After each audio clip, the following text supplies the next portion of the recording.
never been inside, and there was no reason to believe her mother had told her what it looked like. My father, Frederick, and I built the house in 1983. 35 years goes by fast, faster than the Penobscot River in spring with all that water and ice. I don't know if I can call it a house. It's only 500 square feet, but this place, while small on the outside, feels big on the inside. There's the living room and kitchen, which are connected and form one room. And then there's a small hallway, just wide enough an entry to turn around in and go into the bathroom or bedroom. The doors to those rooms open inward, but if you open the door to the hallway closet too wide, it will catch the light bulb hanging above that space.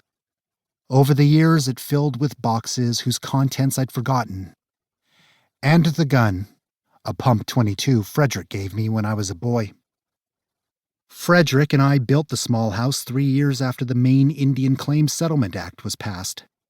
Frederick was strongly against the act and spent a great deal of time with the tribal council trying to persuade them to go after a better deal, as well as a great amount of time laying out his frustrations for my mother and me during dinner.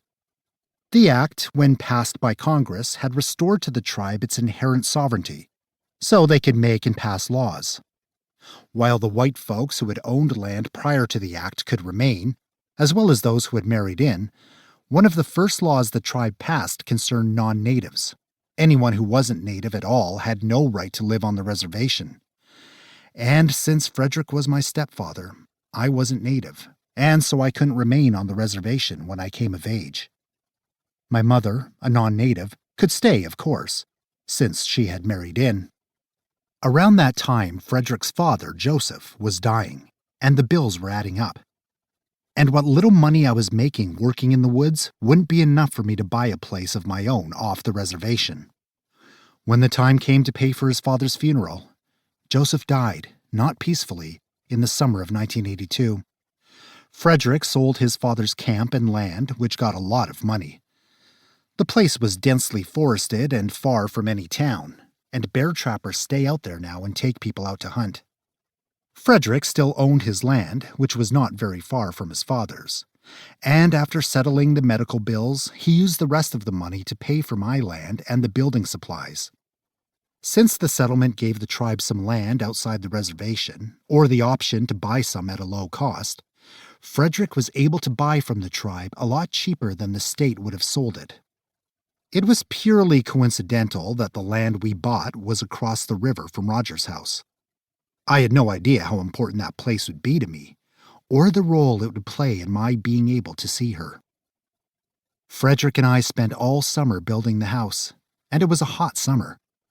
My boss at the wood yard let me borrow the buncher, and so we were able to clear the land very quickly, just enough for a road and a yard. We laid the cement and put up all the walls with a good quality chipboard, and we stuffed the walls with insulation, which we stapled, and we laid all the floors with a cheap linoleum, except in the bedroom, which is carpeted. It took over 4 months to build the place. We measured and cut and swore and sweated and got dust and flakes of wood in our eyes, and we built each day after work, and even more so on the weekends until it was finished. Louise, my mother, kept us fed during that time, when she was well enough, which was not most of the time. She suffered terrible bouts of depression, which she always would. It was 3.5 decades since we'd built the house, and I'd yet to put trim up or even hang a picture. Who did I have to frame? I'd stopped saying I'd get to it. As soon as it was built, Frederick signed the land over to me, and for a number of years until he died, I gave him as much money as I could spare to help pay for what he'd put into this place, what he had given me. I insisted each and every time, but he always tried not to take the money, always said this is what fathers are supposed to do. We met once when she was 3. For a few years after she was born, her mother used to visit me. It was always the same routine: park way down the dirt road and walk through the woods to the back of my house and crawl in through the window.